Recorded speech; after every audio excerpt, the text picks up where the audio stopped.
So let me explain what happens to a person's soul. I'm going to actually draw two stick people. These two people, which I've done before, represent the two groups of people. One is a believer. I'll put a little B here. One is an unbeliever. The believer in the Old Testament period believed in Yahweh, and they believed in his promise that he would send a Messiah. So when they died, their body would be buried in the ground or placed in a tomb. Put a little body here, which means they're in a grave. And their soul would go to the bosom of Abraham.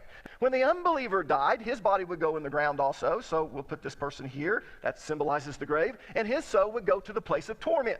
Now I want you to realize that both of them went to a place that was called Sheol.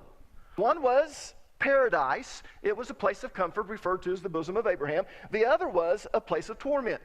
They were both in this place called Sheol. And you could look from one place into the other. You couldn't go from one side to the other, though, because there was a chasm in between the two. Now, the reason that believers went to the bosom of Abraham is because their sins had not been paid yet. Jesus Christ hadn't come. And as a result of their sins not being paid for, they couldn't go to heaven. So when Jesus died and he was buried, his soul also went to Sheol, and he paid for all of the sins for everyone.